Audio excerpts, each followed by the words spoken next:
starts and ends with a girl, too small and inadequate for that world of ash, tar, and coal where she was born. When her mother died suddenly, the little girl, with only the company of a stuffed friend she would soon forget, found herself all alone on an icy bench, waiting for the carriage that would take her to the austere Bunny Hall.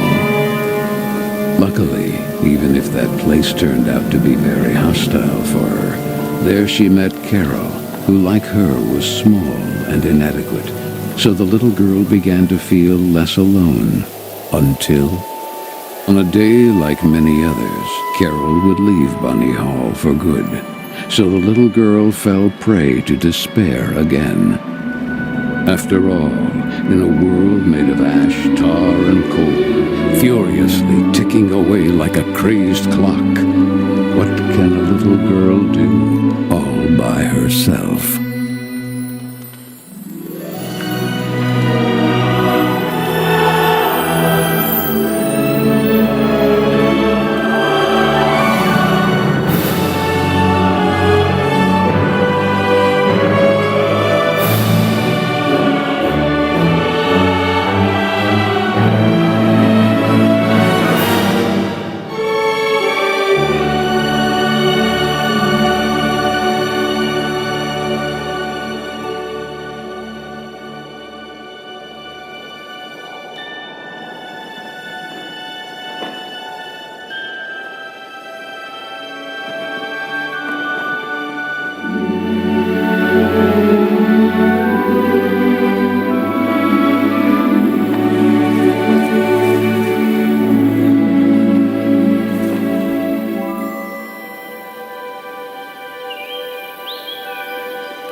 Are you speaking to me?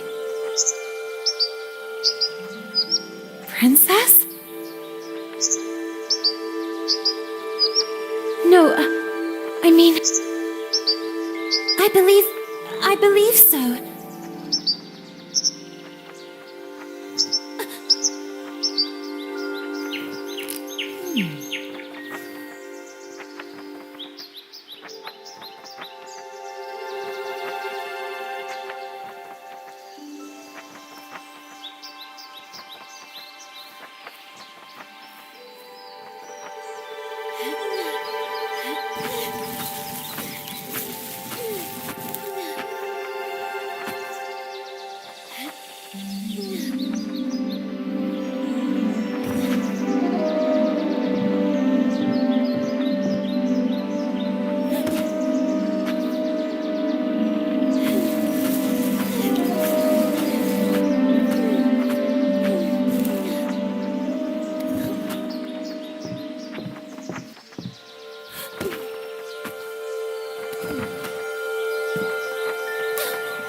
Oh, hello, little bunny. That letter is mine. Could you? The sweet, bespectacled bunny ignored the little girl and took the letter with them.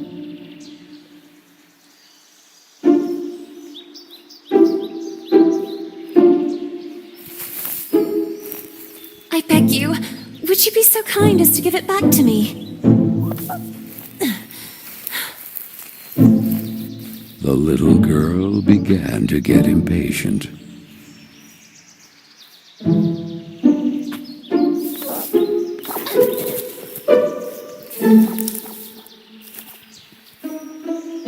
The little girl wouldn't let it win, so determined to recover Carole's letter, she followed the mischievous bunny.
What place is this?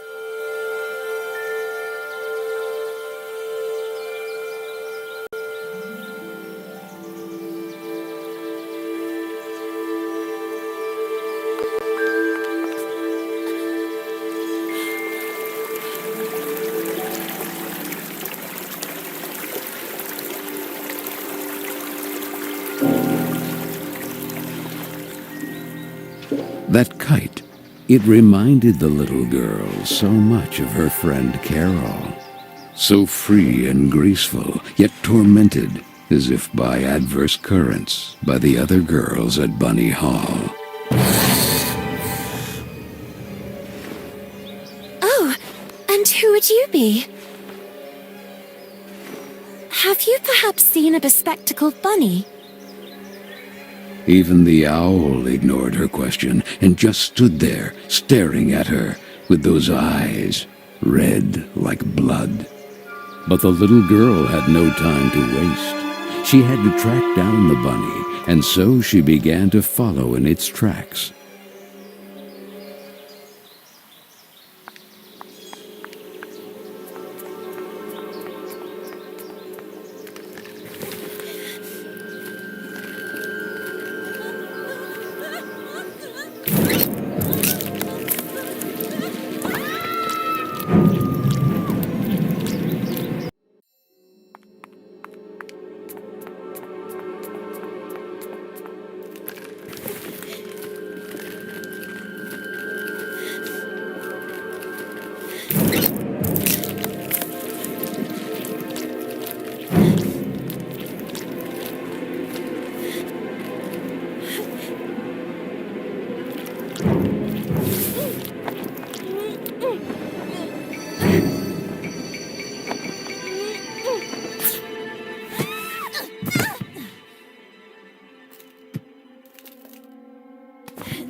And the girl, filled with a chilling sensation she could not explain, dove into the water.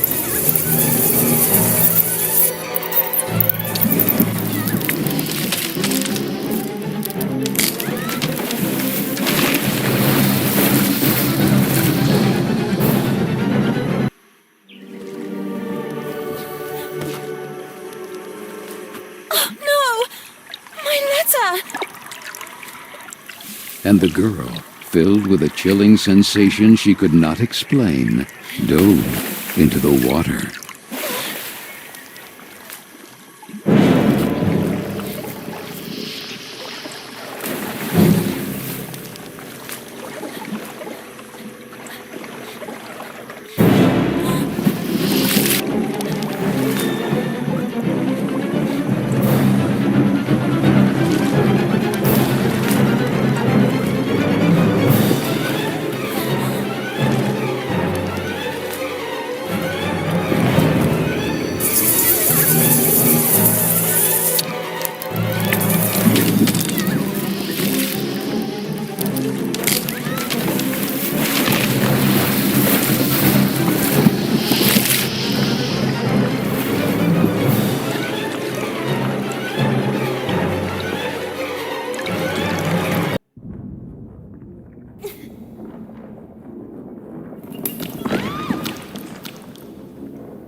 So the little girl fell, and fell once again.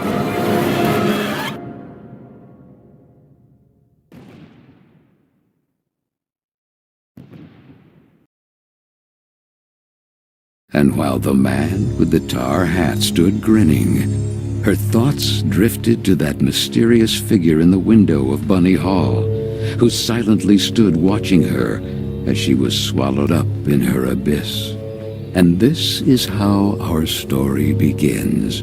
A letter, a roar, then a daring plunge, and a little girl, too small and inadequate for that world of ash, tar, and coal of which she was a part.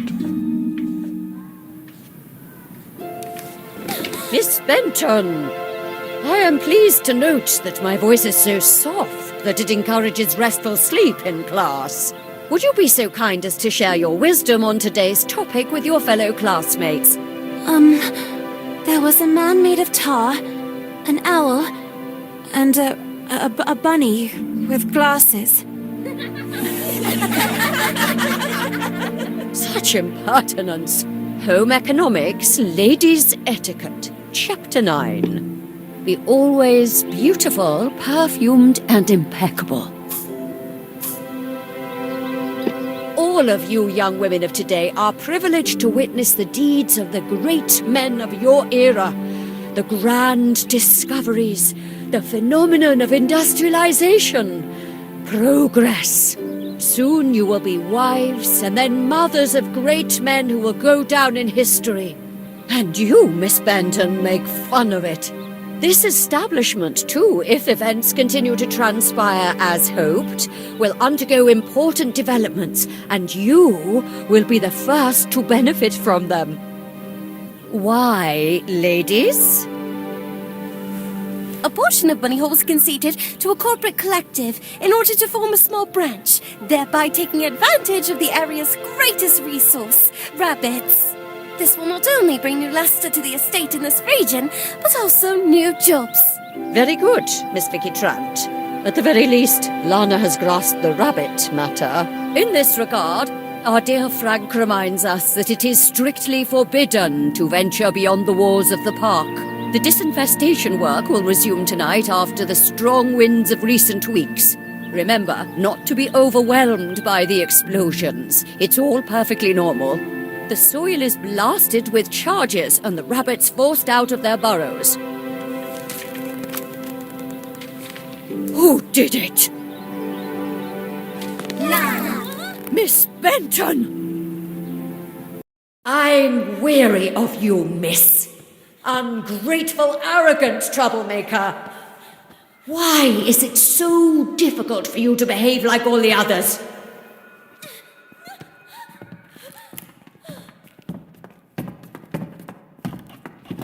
The clock is ticking furiously, and you are a woman now. Therefore, it is high time you learn to behave like one, or accept the consequences of your ridiculous transgressions. You will help Miss Mildred with the chores. When you are done, ring the bell, and you will be allowed to return to your accommodation. But until then, don't even dream of leaving this place. This, for the little girl, was now the norm, targeted by Vicky and the other girls, or simply scolded by the matrons of Bunny Hall, like Miss Hinman and her nauseating perfume. She constantly repeated herself sadly, "No, I don't want to grow up. I don't want time to flow furiously anymore. It would have been so nice instead to be able to take it back to when Carole was still there." It would be better to shed some light.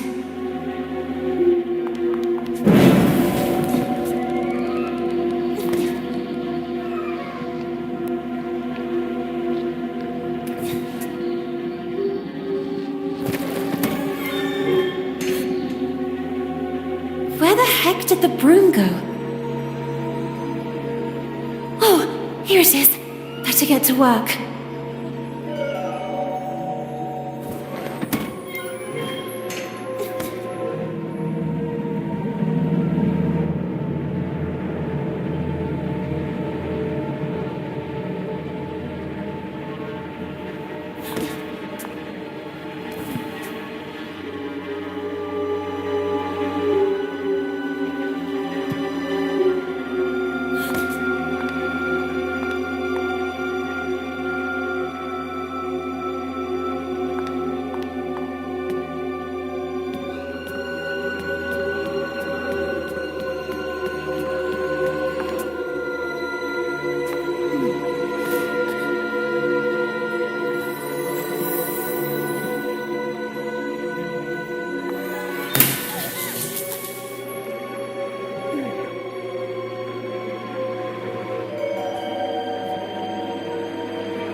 Where did this come from?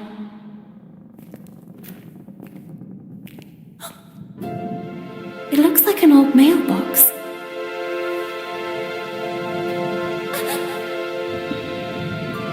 Oh, maybe I'm still dreaming. Who is there? So I really am dreaming. What's this?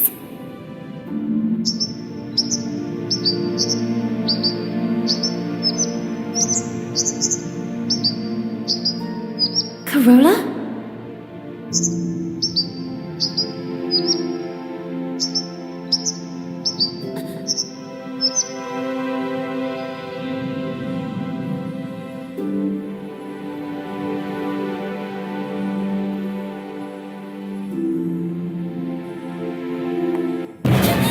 Who are you?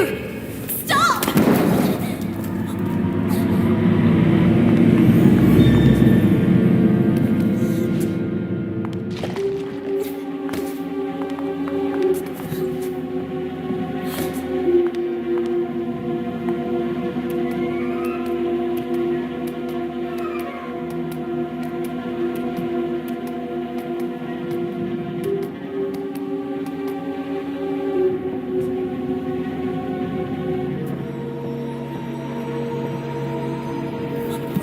Please!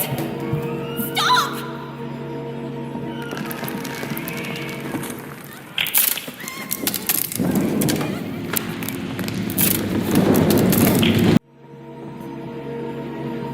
No! Please! Stop!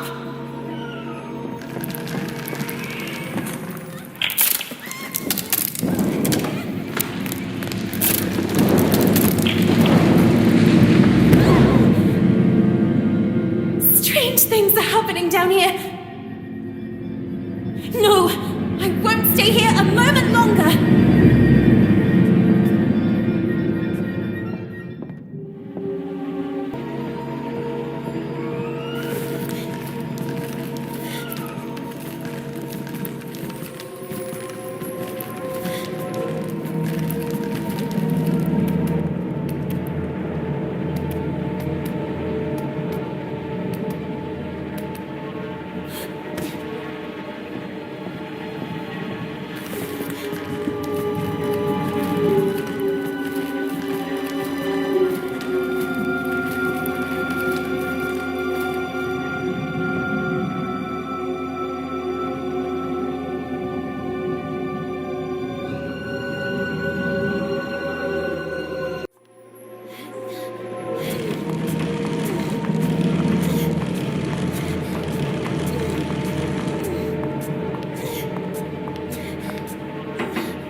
You! I remember you. But in a dream. Or at least, I think it was a dream.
Typical birds of prey.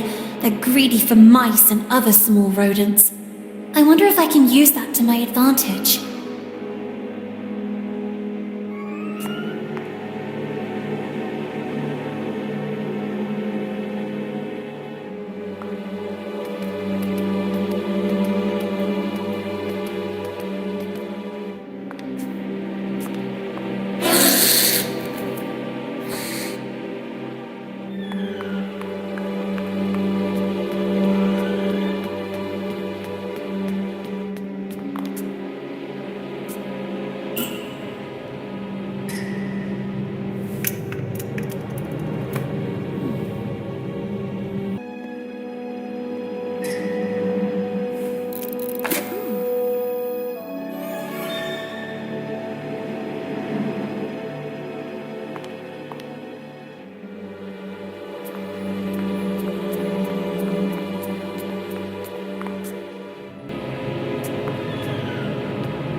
You call this cleaning? It's a pigsty. Miss Hinman was clear. You will spend the rest of the day here. And speaking of which, here's your lunch, miss. No! Wait! I did everything I could! It's not right. I won't spend another moment here. I have to find a way out.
Oh, I'm so sorry, little one.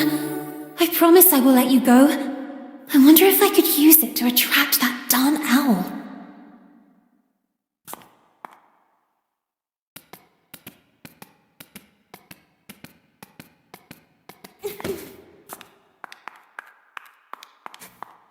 Hey, ugly owl! That's what you want, isn't it? Mouse porridge! This way! Come on!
You have been a great help to me.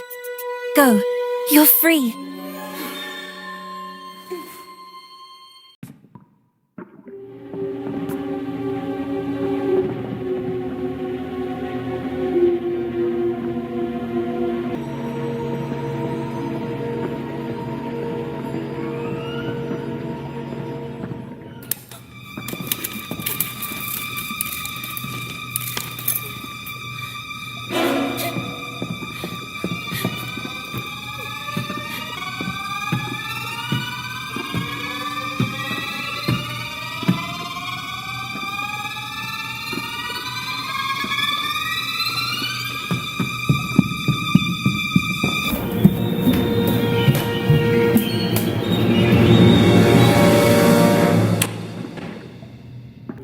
Who was that boy?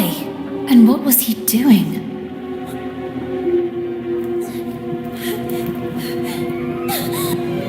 A letter! Carole Simmons. It's from Carole. I can read her name. The flames barely touch it. I have to put out the fire before it's too late. The little girl began to wonder if it had been that mysterious boy who threw it into the flames. But why? What was he hiding? And above all, who was he? No! Why did you kill it?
Scalps are as insidious as snakes, aren't they, little girl?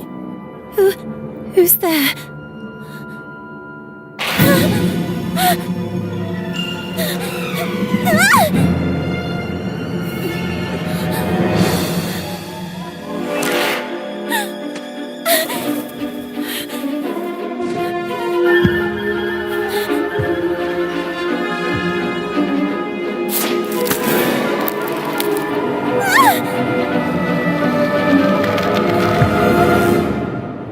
Princes of a rotten kingdom.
And then the little girl, victim of some dark spell, regained consciousness in the attic of Bunny Hall. But this time it wasn't just a dream, and she was no longer human. Was it the work of that old man with the tar cylinder hat? Who was he? And why did he mean her such harm? Luckily, that nice gentleman in silver had rescued her. But what did all this have to do with her, and with Carole? Carole Simmons and that letter set on fire. Had she really run away? Then she looked around and remembered that place. The attic with the kitchen. All the girls were terrified of that place. But this time, Carole wouldn't be with her.